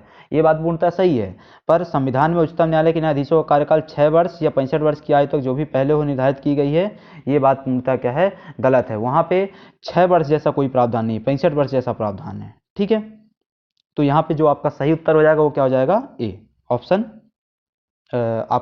ऑप्शन क्या हो जाएगा? केवल ए। ठीक है, इसके बाद आता है प्रश्न क्रमांक 36, निम्नलिखित कथनों पर विचार कीजिए। तो पहले संविधान संशोधन नियम के द्वारा संविधान में अनुच्छेद 31 खान 9वीं अनुसूची को जोड़ा गया। दूसरा है कि वर्तमान में 9वीं अनुसूची में शामिल किसी विषय की न्यायिक समीक्षा सर्वोच्च न्यायालय नहीं कर सकता है। तो जो पहला स्टेटमेंट है वो पूर्णतः सही है, जबकि दूसरा स्टेटमेंट पूर्णतः गलत है। वर्तमान में 9वीं अनुसूची में जो भी चीज़ों को शामिल किया गया है उन सभी की समीक्षा सुप्रीम कोर्ट द्वारा की जा सकती है। ठीक है, तो इसके आधार पर अगर हम देखें तो केवल ए क्या हो जाएगा? आपका सही उत्तर हो जाएगा। अगला प्रश्न आता है आपका, न्यायिक सक्रियता वाद का संबंध निम्नलिखित में से किससे है? तो न्यायिक सक्रियता या PIL आपका जो न्यायिक सक्रियता रहता है, जुडिशियल एक्टिविज्म का जो सिद्धांत रहता है, उसका संबंध किससे है? लोकहितवाद से है। ठीक है, अगला है PIL वाला की जनहित याचिका की व्यवस्था भारत में कैसे प्रारंभ हुई? तो जनहित याचिका की व्यवस्था भारत में न्यायिक पहल के रूप में प्रारंभ हुई थी। जजों द्वारा ही इसमें क्या किया गया था? पहल किया गया था, जिसमें आपको जो प्रमुख व्यक्ति आ जाते हैं वो हैं PN भगवती जी, जिनको जनक माना जाता है इस चीज का। ठीक है, अगला प्रश्न है कि किस संविधान संशोधन के तहत नेपाली भाषा को संविधान की 8वीं अनुसूची में जोड़ा गया था? तो आपका जो इसमें 71वां संविधान संशोधन अधिनियम है उससे नेपाली भाषा को इसमें जोड़ा गया था। नेपाली के साथ साथ 71वें संविधान संशोधन 1992 के द्वारा नेपाली के साथ साथ कोंकणी और मणिपुरी को भी जोड़ा गया था। ठीक है, तो कोंकणी, मणिपुरी और नेपाली इन 3 भाषाओं को इसमें जोड़ा गया। फिर आ जाता है 40वां की भारतीय संविधान की मूल संरचना के संदर्भ में निम्नलिखित में से कौन सा कथन सही है? ठीक है, तो सबसे पहला ऑप्शन है कि भारत का संविधान अपनी मूल संरचना को स्पष्ट रूप से स्थापित करता है। इसके अलावा सर्वोच्च न्यायालय ने संविधान की मूल संरचना को विस्तार पूर्वक परिभाषित किया है। भारत के विधि आयोग ने भारत के महान्यायवादी की सहायता से भारतीय संविधान की मूल संरचना को परिभाषित किया है, और ना ही सर्वोच्च न्यायालय ने और ना ही संसद ने संविधान की मूल संरचना को परिभाषित किया है। ठीक है, तो यहाँ पे हमसे क्या पूछा जा रहा है? आपका कौन सा कथन सही है? तो यहाँ पे जो डी स्टेटमेंट है बेसिक स्ट्रक्चर संबंध की, इसको ना ही सर्वोच्च न्यायालय और ना ही संसद ने कहीं भी कोई परिभाषित नहीं किया गया है। ठीक है, तो ये क्या है? पूर्णतः सही है। ये लगातार सुप्रीम कोर्ट द्वारा जब निर्णय दिए जाते हैं उसी में इसकी परिभाषा तय की जाती है, बार बार उसमें बढ़ोतरी की जाती है। प्रश्न क्रमांक 41 है कि निम्नलिखित में से कौन किसी उच्च न्यायालय के अधिकारिता का किसी संघ राज्य क्षेत्र पर विस्तार या उससे अपवर्जन करता है? तो सबसे पहला स्टेटमेंट है कि संसद विधि द्वारा कर सकता है। दूसरा, किसी राज्य में उच्च न्यायालय स्थित है वहां का विधानमंडल विधि द्वारा, भारत के राष्ट्रपति द्वारा, या फिर उस राज्य का राज्यपाल जिस राज्य में उच्च न्यायालय स्थित है उसके माध्यम से। ठीक है, तो यहाँ पे जो आपका सही चीज हो जाएगी, सही स्टेटमेंट हो जाएगा, वो क्या हो जाएगा? संसद की विधि द्वारा की अनुच्छेद 230 में उच्च न्यायालय की अधिकारिता संघ राज्य क्षेत्र पर विस्तार या अपवर्जन का उपबंध है। संसद विधि द्वारा ऐसा कर सकती है, मतलब कि एक राज्य की उच्च न्यायालय की सीमाओं का विस्तार दूसरे राज्य की या संघ राज्य क्षेत्र की सीमाओं तक किया जाना। ठीक है, ये बात 230 में लिखी गई है। अगला आता है कि 42वां कि भारत में चलित न्यायालय का जनक कौन कहा जाता है? तो भारत में चलित न्यायालय का जनक डॉक्टर APJ अब्दुल कलाम जी को माना जाता है। ठीक है, इस चीज को आपको याद रखना है।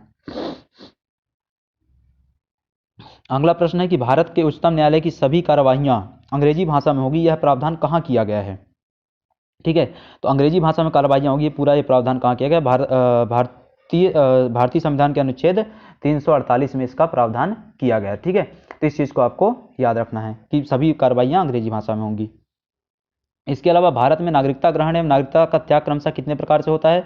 तो भारत देश की अगर आपको नागरिकता प्राप्त करनी है तो नागरिकता आप 5 प्रकार से प्राप्त करते हैं। अगर आपको नागरिकता त्याग करनी है तो नागरिकता 3 प्रकार से त्यागी जा सकती है। 5 प्रकार से जो नागरिकता ग्रहण होती है उसमें क्या क्या आ जाते हैं आपका? या तो आपका यहाँ पे जन्म हुआ हो, या आपकी वंश परंपरा के आधार पर आपने प्राप्त किया हो, तीसरा देशीकरण के माध्यम से, चौथा पंजीकरण के माध्यम से, या फिर भारत ने किसी भूमि को अपने इसमें समाहित किया हो। तो ये 5 प्रकार हो गए। 3 प्रकार से कैसे त्यागा जा सकता है? तो 3 प्रकार से त्याग में क्या आता है, आपने स्वयं त्याग दिया या फिर आपने किसी अन्य देश की नागरिकता ग्रहण कर ली तो स्वतः त्याग त्यजित हो जाएगी, और या फिर क्या है कि भारत सरकार ने आपकी नागरिकता छीन ली। अगला प्रश्न है कि असत्य कथन की पहचान कीजिए। असत्य कथन की पहचान में सबसे पहला जो स्टेटमेंट है वो क्या है कि अनुच्छेद 239 ए में कुछ केंद्र शासित प्रदेशों के लिए विधानमंडलों एवं मंत्रिपरिषद के सृजन की बात की गई है। अनुच्छेद 239 बी में केंद्र शासित प्रदेश के शासक के अध्यादेश लाने की शक्ति की बात की गई है। अनुच्छेद 240 में केंद्र शासित प्रदेशों में उच्च न्यायालय संबंधी प्रावधान किया गया है, और अनुच्छेद 239 ए में दिल्ली केंद्र शासित प्रदेश के संबंध में विशेष उपबंध किया गया है। ठीक है, तो यहाँ पे जो आपसे पूछा जा रहा है कि असत्य कथन की पहचान कीजिए, तो जो पहला स्टेटमेंट है वो पूर्णतः सही है, दूसरा स्टेटमेंट भी पूर्णतः सही है। जो बात रखी गई है अनुच्छेद 240 में जो कहा गया है वो बात अनुच्छेद 240 की नहीं है, वो बात है अनुच्छेद 241 की। ठीक है, और अनुच्छेद 239 ए में दिल्ली केंद्र शासित प्रदेश के संबंध में विशेष उपबंध किए गए हैं। इस चीज को आपको याद रखना है। तो सही आंसर क्या हो जाएगा आपका सी। ठीक है, सी में जो बात कही गई है वो अनुच्छेद 241 की है, ना कि 240 की। अगला प्रश्न आता है आपका कि निम्नलिखित में से लोकसभा की समितियों में किस समिति में सर्वाधिक संख्या होती है। तो प्राक्कलन समिति में क्या है, सर्वाधिक सदस्य होते हैं। प्राक्कलन समिति में टोटल 30 सदस्य होते हैं, जिसमें से पूरे 30 के 30 सदस्य लोकसभा के होते हैं। ठीक है, यहाँ पे पूछा भी लोकसभा का ही गया था। लोक लेखा समिति और सरकारी उपक्रम संबंधी समितियों में क्या होते हैं, 22 सदस्य होते हैं दोनों में, और दोनों में लोकसभा सदस्यों की संख्या कितनी होती है, 15 होती है। अगला आता है कि निम्नलिखित में कौन केंद्र की समेकित या संचित निधि से राज्यों को राजस्व की सहायता हेतु अनुदान देने वाले सिद्धांतों की अनुशंसा करता है। तो ये अनुशंसा वित्त आयोग द्वारा की जाती है। ठीक है, वित्त आयोग सलाह देता है कि कितना राज्यों को अनुदान दिया जाना चाहिए। ये बात कहाँ लिखी गई है, अनुच्छेद 280(3) में लिखी गई है। ठीक है, इस चीज को आपको याद रखना है। अगला प्रश्न है कि निम्नलिखित में से किसके द्वारा भारत के मुख्य निर्वाचन आयुक्त को उसके पद से हटाया जा सकता है। ठीक है, तो भारत के अगर मुख्य निर्वाचन आयुक्त को आपको उसके पद से हटाना है तो ऐसा काम सिर्फ राष्ट्रपति कर सकते हैं, और वो भी संसद में 2/3 बहुमत से पारित प्रस्ताव के आधार पर ही। ठीक है, उनको हटाने की जो बात वो है प्रक्रिया है, मुख्य निर्वाचन आयुक्त को हटाने की जो प्रक्रिया संविधान वर्णित है उसके अनुसार क्या है कि उनको उसी प्रक्रिया से हटाया जाएगा जिस प्रकार से किसी उच्चतम न्यायालय के जज को हटाया जाता है। ठीक है, और उच्चतम न्यायालय के जज को हटाने की जो प्रक्रिया है वो न्यायिक जांच अधिनियम 1968 में वर्णित है, और उसके तहत विशेष बहुमत से क्या है उसको पास करवाना होता है प्रस्ताव को। इसके बाद आता है 49, निम्नलिखित में से किस राज्य में सर्वप्रथम लोकायुक्त संस्था की स्थापना की गई थी। तो आपका जो यहाँ पे लोकायुक्त संस्था की स्थापना सर्वप्रथम की गई वो आपके कहाँ, महाराष्ट्र राज्य में की गई थी। देखो अब इस चीज़ को अच्छे से याद रखना, लोकायुक्त संस्था की स्थापना सर्वप्रथम कहाँ की गई थी, महाराष्ट्र में। पर लोकायुक्त संबंधी जो अधिनियम है वो सबसे पहले कहाँ आया था, उड़ीसा में। ठीक है, लोकायुक्त संस्था की स्थापना महाराष्ट्र में कब की गई, 1971 में। ठीक है, उड़ीसा में जो लोकायुक्त संबंधी अधिनियम आया वो कब आ गया था, 1970 में। पर उनने 1970 में अधिनियम ला दिए, पर उसकी स्थापना उनने कब करी, 1983 में। ठीक है, उनने अधिनियम सबसे पहले कहाँ है, उड़ीसा में, पर उनने स्थापना 1983 में करी, जबकि 1971 में महाराष्ट्र राज्य ने स्थापना कर दी। मध्य प्रदेश में इस चीज़ की स्थापना 1981 में की गई थी। इस चीज़ को आपको याद रखना है। ठीक है, अगला आता है प्रश्न क्रमांक 50, निम्नलिखित में से संविधान के किस अनुच्छेद में यह प्रावधान है कि संघ का यह कर्तव्य होगा कि वो बाह्य आक्रमण और आंतरिक अशांति से प्रत्येक राज्य की क्या करे, संरक्षण करे।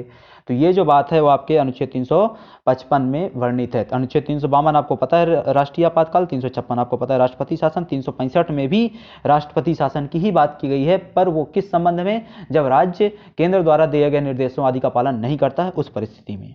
ठीक है, अगला आता है प्रश्न क्रमांक 51। प्रश्न क्रमांक 51 क्या बात करता है कि संविधान के भाग 20 में आपातकाल का उपबंध किया गया है। 44वें संविधान संशोधन अधिनियम 1978 के द्वारा सशस्त्र विद्रोह को आंतरिक अशांति शब्द से अंतः स्थापित किया गया। और तीसरा है कि राष्ट्रीय आपातकाल की उद्घोषणा राष्ट्रपति के द्वारा केवल मंत्रिमंडल की लिखित सलाह पर ही की जा सकती है। इसमें से हमसे पूछा जा रहा है कि कौन सा स्टेटमेंट सही है। ठीक है, जो पहला स्टेटमेंट है कि संविधान के भाग 20 में आपातकाल संबंधी उपबंध किया गया है, ये स्टेटमेंट क्या है, गलत हो जाता है। दूसरा क्या स्टेटमेंट है कि 44वें संविधान अधिनियम 1978 के द्वारा सशस्त्र विद्रोह को आंतरिक अशांति से हटाया गया, नहीं, उल्टा है, आंतरिक अशांति को सशस्त्र विद्रोह से हटाया गया। ठीक है, इस स्टेटमेंट को क्या कर दिया गया, आंतरिक अशांति के आधार पर राष्ट्रीय आपातकाल लगाया गया था 1975 में। 1975 में आंतरिक अशांति के आधार पर आपातकाल लगा था। तो आंतरिक अशांति शब्द को हटा करके उसकी जगह सशस्त्र विद्रोह लाया गया, तो यहाँ पे सेंटेंस को इंटरचेंज कर दिया गया। तीसरा स्टेटमेंट है कि मंत्रिपरिषद की लिखित सलाह पर ही होगा, ये बात बिल्कुल सही है, ये बात 44वें संविधान संशोधन अधिनियम से एड ऑन की गई थी। ठीक है, तो इस चीज को आपको याद रखना है। अगला आता है आपका, एक मिनट है ना, हाँ, अगला आता है आपका प्रश्न क्रमांक 52। यहाँ से आपका इकोनॉमी वाला पोर्शन चालू होता है। असत्य कथन की पहचान कीजिए। सर ऑसबॉर्न स्मिथ आरबीआई के प्रथम गवर्नर थे। आरबीआई के प्रथम भारतीय गवर्नर सर सीडी देशमुख थे। हिल्टन यंग आयोग का गठन 1926 में किया गया था। भारतीय रिजर्व बैंक का लेखा वर्ष 1 अप्रैल से 31 मार्च तक होता है। इसमें से आपको असत्य कथन की पहचान करनी है। पहला जो स्टेटमेंट दिया गया है कि भारतीय रिजर्व स्टेटमेंट है कि सर ऑसबॉर्न स्मिथ आरबीआई के प्रथम गवर्नर थे, ये बात बिल्कुल सही है। दूसरा कि आरबीआई के प्रथम भारतीय गवर्नर सर सीडी देशमुख थे, ये बात भी बिल्कुल सही है। ठीक है, इसके अलावा क्या हो जाता है आपका, सर हिल्टन यंग आयोग का गठन 1926 में किया गया था, ये बात भी बिल्कुल सही है। चौथा है कि भारतीय रिजर्व बैंक का लेखा वर्ष 1 अप्रैल से 31 मार्च तक होता है, ये बात गलत है। भारतीय रिजर्व बैंक का लेखा वर्ष 1 जुलाई से 30 जून तक होता है। ठीक है, अब यहाँ पे 2-3 चीज़ आपको और अलग से लिख लेनी है। वो क्या है कि भारतीय रिजर्व बैंक के राष्ट्रीयकरण के समय, भारतीय रिजर्व बैंक का जब राष्ट्रीयकरण हुआ था, आरबीआई का नेशनलाइजेशन, उस समय उसके गवर्नर कौन थे, सर सीडी देशमुख थे। और ये हुआ कब था, 1 जनवरी 1949 को। ठीक है, बैंकों का जब राष्ट्रीयकरण होता है पहली बार 1969 में, तब आरबीआई के गवर्नर कौन थे, एल.के. झा जी थे। और बैंकों का राष्ट्रीयकरण के समय जब बैंकों का राष्ट्रीयकरण जब 1980 में होता है, उस समय आरबीआई गवर्नर कौन थे, आई.जी. पटेल थे। ठीक है, इस चीज़ को भी आपको याद रखना है। अगला प्रश्न है कि निम्न में से किस वित्तीय वर्ष में भारतीय रुपए का 2 बार अवमूल्यन किया गया था। ठीक है, डिवैल्यूएशन किया गया।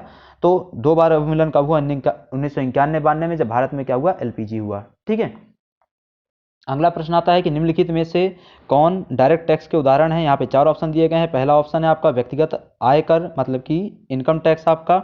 दूसरा क्या हो जाता है, निगम कर, कॉर्पोरेट टैक्स। तीसरा उत्पाद शुल्क। चौथा होता है एक्साइज ड्यूटी। जो एक्साइज ड्यूटी और सर्विस टैक्स, सर्विस ड्यूटी, ये दोनों क्या है, जीएसटी का हिस्सा है। जीएसटी एक अप्रत्यक्ष कर हो जाता है। यहाँ हमसे प्रत्यक्ष कर की बात की जा रही है। प्रत्यक्ष कर में 2 ही चीज़ आएंगी, इनकम टैक्स और कॉर्पोरेट टैक्स। ठीक है, तो इसके आधार पर आपका क्या हो जाएगा, आपका क्या, ये इसको क्या बोलते हैं, चौमन के आधार पे 1 और 2 क्या हो जाएगा, आपका सही हो जाएगा। ठीक है, अगला आता है आपका प्रश्न क्रमांक 55। अर्थशास्त्र की पुस्तक the general theory of employment and employment interest and money के लेखक कौन है। The general theory of employment interest and money के जो लेखक हैं वो आपके कौन है, जॉन बर्नार्ड किन्स। इनका नाम आपको याद रखना है। इसके बाद आता है प्रश्न क्रमांक 56। आधुनिक अर्थशास्त्र का जनक किसे कहा जाता है। तो आधुनिक अर्थशास्त्र का जनक आपको पता है अच्छे से, वो किसको कहते हैं, एडम स्मिथ को कहते हैं। इसके अलावा है स्वतंत्र भारत का पहला बजट कब पेश किया गया था। स्वतंत्र भारत का पहला बजट आपका कब पेश किया गया, 1947 में। जबकि भारत का पहला बजट कब पेश किया गया, 1860 में। स्वतंत्र भारत का पहला बजट षणमुखम शेट्टी जी ने पेश किया था। भारत का पहला बजट 1860 में जेम्स विल्सन ने पेश किया था। प्रश्न क्रमांक 58 है कि किस वर्ष में पहली बार पेपर रहित यूनियन बजट पेश किया गया था। तो वर्ष 2021 में पेपर रहित यूनियन बजट पहली बार पेश किया गया, बाद में इसका रिपीटेशन भी हुआ। फिर है केंद्रीय बजट पेश करने वाले पहले प्रधानमंत्री कौन थे। तो केंद्रीय बजट पेश करने वाले पहले प्रधानमंत्री जवाहरलाल नेहरू जी थे। जवाहरलाल नेहरू जी ने पहली बार जब केंद्रीय बजट पेश किया तो वो किस वर्ष किया, 1958-59 में। फिर है 90 के दशक में भारत ने वित्तीय संकट के समय किन अंतर्राष्ट्रीय संस्थाओं से ऋण प्राप्त किया था। तो 90 के दशक में भारत ने जो आपका IMF है, ठीक है, अंतर्राष्ट्रीय मुद्रा कोष, और दूसरा जो विश्व बैंक है, इनसे क्या किया था, लोन प्राप्त किया था। तो इसके आधार पर अगर आप देखें तो 1 और 4 सही हो जाएगा, 1 और 4 मतलब कि डी ऑप्शन सही होगा। अगला प्रश्न है कि भारतीय अर्थव्यवस्था के संदर्भ में खुली बाजार कार्यवाही किसे निर्दिष्ट किया गया है। ठीक है, तो यहाँ पे आ जाता है आपका अनुसूचित बैंकों द्वारा आरबीआई से ऋण लेना। दूसरा है कि वाणिज्यिक बैंकों द्वारा उद्योग और व्यापार क्षेत्र को ऋण देना। तीसरा है कि आरबीआई द्वारा सरकारी प्रतिभूतियों का क्रय विक्रय करना। चौथा है कि उपयुक्त में से कोई नहीं। ठीक है, तो यहाँ पे जो आपका 61 में पूछा क्या जा रहा है, आपका खुली बाजार का भाई ओपन मार्केट ऑपरेशन में किन चीज़ों को शामिल किया जाता है। यहाँ पे आरबीआई द्वारा जो प्रतिभूतियों का क्रय विक्रय किया जाता है, सिक्योरिटीज का जो क्रय विक्रय किया जाता है, उसको शामिल किया जाता है। तो सी ऑप्शन क्या हो जाएगा, आपका सही हो जाएगा। अगला है कि निम्नलिखित में से किसे बैंकों का बैंक कहते हैं। जो आपको बहुत सामान्य क्वेश्चन है, पता है, भारतीय रिजर्व बैंक को बैंकों का बैंक कहा जाता है। प्रश्न क्रमांक 63 है कि निम्नलिखित कथनों का चयन कीजिए। भारत में करेंसी नोट और सिक्के भारतीय रिजर्व बैंक द्वारा जारी किए जाते हैं। बचत खाते और चालू खाते को आधुनिक अर्थव्यवस्था में मुद्रा कहा जाता है। पहला स्टेटमेंट गलत है, दूसरा स्टेटमेंट सही है। पहला स्टेटमेंट गलत क्यों है कि भारत में करेंसी नोट भारतीय रिजर्व बैंक द्वारा जारी किए जाते हैं, पर सिक्के भारत सरकार द्वारा जारी किए जाते हैं, वित्त मंत्रालय द्वारा जारी किए जाते हैं। ठीक है, तो इसके आधार पर हम जाएं तो पहला स्टेटमेंट क्या हो जाएगा, हमको क्या पूछा, सत्य कथन पूछा, तो दूसरा स्टेटमेंट क्या हो जाएगा, सही हो जाएगा। फिर आता है प्रश्न क्रमांक 64। प्रश्न क्रमांक 64 में क्या बात की जा रही है आपके यहाँ पर कि किसान क्रेडिट कार्ड कार्यक्रम के क्रियान्वयन में 3 संस्थाओं को इसमें शामिल किया जाता है। इन 3 संस्थाओं में शामिल नहीं है, हमसे पूछा जा रहा है कि इन 3 संस्थानों में कौन शामिल नहीं है। पहला स्टेटमेंट है वाणिज्यिक बैंक, दूसरा है क्षेत्रीय ग्रामीण बैंक, चौथा है सहकारी बैंक। ठीक है, ठीक है, तो यहाँ पे क्या हो जाएगा, केवल 1, केवल 2, केवल 1, 3 और केवल इनमें से कोई नहीं। ठीक है, इनमें से मतलब ये जो तीनों स्टेटमेंट दिए हुए हैं इनमें से कोई नहीं। ठीक है, तो यहाँ पे क्या है, वाणिज्यिक बैंक, क्षेत्रीय ग्रामीण बैंक और जो आपका सहकारी बैंक है, ये तीनों ही किसान क्रेडिट कार्ड के संचालन में क्या है, समाहित है। ठीक है, तो यहाँ पे जो सही आंसर हो जाएगा वो क्या हो जाएगा, आपका डी हो जाएगा। डी क्यों हो जाएगा, क्योंकि ये तीनों सही नहीं है। अगला है प्रश्न क्रमांक 65। निम्नलिखित कथनों पर विचार कीजिए। पहला कथन है कि स्टेट बैंक ऑफ इंडिया देश का सबसे बड़ा राष्ट्रीयकृत बैंक है। दूसरा कि सभी राष्ट्रीयकृत बैंकों में सरकार की हिस्सेदारी 51% होती है। तीसरा कि जनवरी 1969 में सरकार ने आरजी सरैया की अध्यक्षता में बैंकिंग आयोग की स्थापना करी थी। ठीक है, तो यहाँ पे जो आपकी बात की जा रही है, 3 स्टेटमेंट्स में पूछा जा रहा है सही क्या है, तो पहला स्टेटमेंट भी पूर्णतः सही है, दूसरा स्टेटमेंट भी पूर्णतः सही है और तीसरा स्टेटमेंट भी पूर्णतः सही है। इसके आधार पर आपका उपरोक्त सभी वाला ऑप्शन सही हो जाएगा, सी। अगला है सेबी के संबंध में।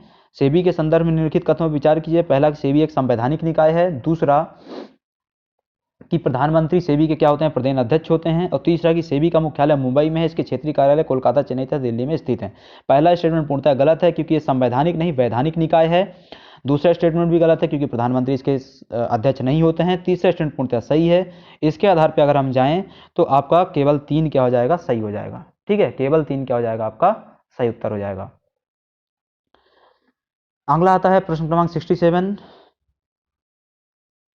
प्रश्न क्रमांक 67 में बात की जा रही है, निम्नलिखित कथनों पर विचार कीजिए। पहला है कि मल्होत्रा समिति की सिफारिशों के आधार पर एडा का गठन किया गया था। दूसरा है कि बीमा क्षेत्र को सन 2000 में निजी क्षेत्र के लिए खोला गया था। तीसरा है कि 2009 से 2012 के मध्य की समयावधि में बीमा क्षेत्र की जीडीपी में हिस्सेदारी पहले की तुलना में कम हुई थी। चौथा है कि वर्तमान में बीमा क्षेत्र में 74% प्रत्यक्ष विदेशी निवेश एफडीआई की अनुमति है। ठीक है, तो यहाँ पे जो 67 में बात की जा रही है, हमसे क्या पूछा जा रहा है कि आपका इसमें सही स्टेटमेंट कौन सा है, तो जो चारों स्टेटमेंट है वो पूर्णतः क्या है, सही है। ठीक है, चारों स्टेटमेंट क्या है, पूर्णतः सही है। डी ऑप्शन क्या होगा, सही होगा। अगला है गांधीवादी योजना का प्रकाशन कब किया गया था। गांधीवादी योजना का संबंध किस चीज से, आपके एक तरीके से प्लानिंग से संबंधित है। ठीक है, योजना से संबंधित है। इसका प्रकाशन 1944 में किया गया था। ठीक है, गांधीवादी योजना का प्रकाशन 1944 में किया गया था। प्रश्न नंबर 69 आता है आपका। प्रश्न क्रमांक 69 में क्या बात की जाएगी, द्वितीय पंचवर्षीय योजना को अन्य किस नाम से जानते हैं, तो द्वितीय पंचवर्षीय योजना को महालनोबिस के नाम से भी जानते हैं, महालनोबिस मॉडल बोलते हैं। जो आपकी प्रथम पंचवर्षीय योजना थी उसको हैरोल्ड डोमर मॉडल बोलते हैं, हैरोल्ड डोमर मॉडल। ठीक है, जो आपका तृतीय पंचवर्षीय योजना थी उसको चक्रवर्ती मॉडल बोलते हैं और चतुर्थ पंचवर्षीय योजना को गाडगिल मॉडल बोला जाता है। अगला है कि स्टैंड अप इंडिया कार्यक्रम कब चालू किया गया था, तो स्टैंड अप इंडिया कार्यक्रम का प्रारंभ 2016 में किया गया था। स्टैंड अप इंडिया कार्यक्रम का प्रारंभ 2016 में किया गया था। फिर है कि देश का पहला मोबाइल बैंक किस राज्य में स्थापित किया गया। देश का पहला मोबाइल बैंक मध्य प्रदेश में स्थापित किया गया था। इसको खरगोन जिले में लक्ष्मी वाहिनी बैंक के नाम से संचालित किया गया था। ठीक है, एक्जिम बैंक की स्थापना किस वर्ष की गई थी, तो एक्जिम बैंक की स्थापना 1982 में की गई थी। एक्सपोर्ट इंपोर्ट बैंक है जिसका मुख्यालय कहाँ है, मुंबई में है। अगला प्रश्न है 73 कि निम्नलिखित में से किस स्थान पर भारत की टकसाल स्थित है, तो यहाँ पे पहला ऑप्शन है मुंबई, दूसरा कोलकाता, तीसरा नोएडा, चौथा गुड़गांव। यहाँ पूछा जा रहा है कि स्थित नहीं है टकसाल, तो गुड़गांव में कोई भी टकसाल नहीं है। टोटल 4 टकसालें हैं, मुंबई, कोलकाता, नोएडा और चौथी है हैदराबाद में।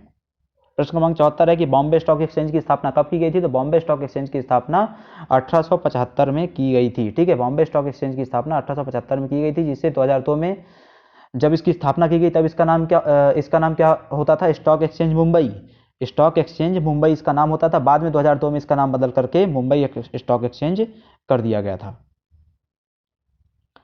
ठीक है, अगला आता है आपका प्रश्न क्रमांक 75। प्रश्न क्रमांक 75 में क्या बात की जा रही है कि लेसेस फेयर किस अर्थव्यवस्था को प्रदर्शित करता है, तो लेसेस फेयर पूंजीवादी अर्थव्यवस्था, स्वतंत्र उद्यम की जो अर्थव्यवस्था होती है उसको प्रदर्शित करता है। ठीक है, आपका फिर आता है अगला प्रश्न क्रमांक 76 कि भारतीय रिजर्व बैंक के बैंक दर कम करने के फलस्वरूप क्या होता है।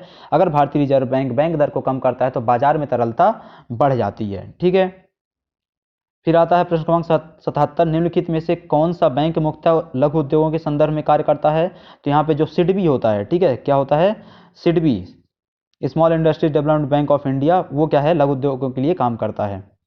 फिर आता है कि 15वें वित्त आयोग के अनुसार शुद्ध केंद्रित कर आय में राज्यों को आवंटित होने वाले मात्रा का प्रतिशत क्या है? तो यहाँ पे जो 15वें वित्त आयोग है उनने क्या बोला था? 41% बोला है, रिकमेंडेशन किया है। जो यहाँ 42% की बात की जा रही है वो 14वें वित्त आयोग का रिकमेंडेशन है। 14वें वित्त आयोग के जो प्रमुख थे वो वाई वी रेड्डी साहब थे, जबकि आपका 15वां वित्त आयोग है उसके प्रमुख कौन है? एन के सिंह साहब हैं। फिर है प्लानिंग एंड द पुअर पुस्तक के लेखक कौन है? तो प्लानिंग एंड द पुअर पुस्तक के लेखक बी एस मिन्हास साहब थे, ठीक है, बी एस मिन्हास। अगला आ जाता है प्रश्न क्रमांक 80, क्षेत्रीय ग्रामीण बैंकों के संदर्भ में लिखित कथनों पर विचार कीजिए।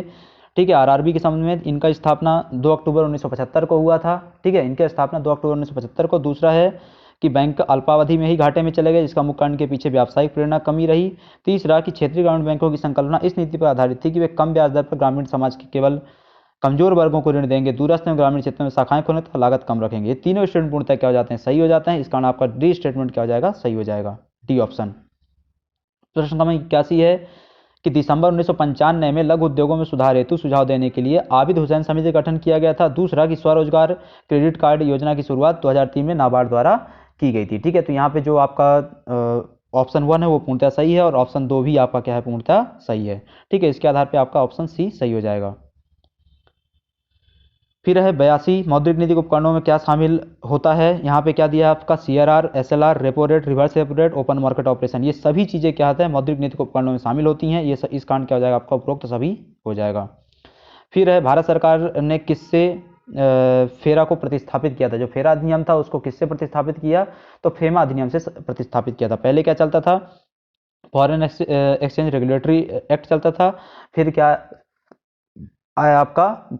Foreign exchange management act. ठीक है, फॉरेन एक्सचेंज रेगुलेटरी एक्ट कब आया था आपका? 1973 में। फॉरेन एक्सचेंज मैनेजमेंट जो एक्ट आया वो आपका कब आया? 1999 में। ठीक है, यहाँ पे दिया हुआ आपका MRTP एक्ट, ये कब आया था? 1969 में। ठीक है, इसको आपको याद रखना है। फिर है किसने भारत में पहली बार व्यय कर लगाने का सुझाव दिया था? व्यय कर लगाने का पहली बार सुझाव भारत में किसने? कॉल्डर ने दिया था। इस चीज़ को आपको याद रखना है। इसके बाद आता है अवमूल्यन का अर्थ क्या होता है? अवमूल्यन का अर्थ होता है घाटे की अर्थव्यवस्था, जिसमें हम क्या करते हैं? अपनी मुद्रा के मूल्य को सापेक्षता कम करते हैं। फिर आता है प्रश्न क्रमांक 86, IBRD ने कब काम करना प्रारंभ किया था? तो IBRD international bank for reconstruction and development, जिसको अन्य नाम क्या है? World bank. ठीक है, उसने कब काम चालू किया? तो 1946 में काम चालू किया। बी ऑप्शन क्या हो जाएगा आपका? सही हो जाएगा। फिर आता है अंतर्राष्ट्रीय वित्त निगम। ठीक है, IFC की स्थापना कब हुई थी? तो अंतर्राष्ट्रीय वित्त निगम की जो स्थापना की गई वो 1956 में की गई थी। फिर है भारतीय अर्थव्यवस्था के उदारीकरण का अग्रदूत किसको कहा जाता है? पायनियर किसको कहा जाता है? तो भारतीय अर्थव्यवस्था के उदारीकरण का अग्रदूत आपके डॉक्टर मनमोहन सिंह को कहा जाता है। ठीक है, फिर आता है कि देश में नीली क्रांति लाने के लिए प्रधानमंत्री ने निम्नलिखित में से किसकी अध्यक्षता में एक कमेटी का गठन किया? तो बी मीना कुमारी जी की अध्यक्षता में नीली क्रांति के लिए एक कमेटी का गठन प्रधानमंत्री जी द्वारा किया गया था। फिर है कि प्रतिवर्ष 29 जून को निम्नलिखित में से किसके जन्म दिवस को भारत में राष्ट्रीय सांख्यिकी दिवस के रूप में मनाया जाता है? तो भारत में 29 जून को राष्ट्रीय सांख्यिकी दिवस मनाया जाता है और ये PC महालनोबिस जी की याद में मनाया जाता है। ठीक है, इस चीज़ को आपको याद रखना है।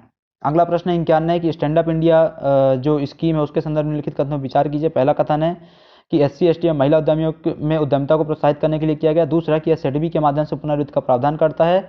इन दोनों स्टेटमेंट में से हमको पहचानना है कि सही स्टेटमेंट कौन है? तो यहाँ पे दोनों स्टेटमेंट क्या हो जाते हैं? पूर्णतः सही हो जाते हैं। फिर है मुद्रा योजना का लक्ष्य क्या है? मुद्रा योजना के बारे में, तो मुद्रा योजना का लक्ष्य क्या है कि लघु उद्यमियों को औपचारिक वित्तीय प्रणाली में लाना, छोटे छोटे जो उद्यमी रहते हैं उनको क्या करना? इस व्यवस्था में शामिल करना, उनको लोन आदि वितरित करना। फिर आता है प्रश्न क्रमांक 93, बासल 3 मानकों का संबंध किस क्षेत्र से है? तो बैसल 3 जो मानक है उनका संबंध बैंकिंग क्षेत्र से होता है। ठीक है, फिर है प्रश्न क्रमांक 94, वर्ल्ड डेवलपमेंट रिपोर्ट एक वार्षिक प्रकाशन का वर्ल्ड डेवलपमेंट रिपोर्ट का वार्षिक प्रकाशन कौन करता है? तो वर्ल्ड डेवलपमेंट रिपोर्ट का वार्षिक प्रकाशन IBRD द्वारा किया जाता है। ठीक है, वर्ल्ड बैंक द्वारा किया जाता है। फिर है निम्न में से कौन SBI का चेयरमैन है? तो निम्नलिखित में से कौन SBI का चेयरमैन है? तो दिनेश खारा जी क्या हैं? SBI के चेयरमैन है। ठीक है, यहाँ पे गिरीश चंद्र चतुर्वेदी जी जो हैं वो ICICI के चेयरमैन हैं। शक्तिकांत जो दास जी हैं वो RBI के गवर्नर हैं और मल्लिकार्जुन राव जी जो हैं वो PNB के चेयरमैन हो गए। ठीक है, अगला है गिल्ट एज बाजार का संबंध किससे होता है? तो गिल्ट एज बाजार का संबंध प्रतिभूति बाजार से होता है। ठीक है, सरकारी प्रतिभूति बाजार से होता है। फिर आता है प्रतिछाया बैंकिंग का क्या तात्पर्य है? तो प्रतिछाया बैंकिंग का तात्पर्य गैर बैंकिंग वित्तीय संस्थान, मतलब कि एनबीएफसी द्वारा वित्तीय तथा अन्य गतिविधियों को संपन्न करने से होता है। जब एनबीएफसी अन्य वित्तीय गतिविधियों को करने लग जाता है तो उसको हम क्या बोलते हैं? शैडो बैंकिंग बोलते हैं, प्रतिछाया बैंकिंग बोलते हैं।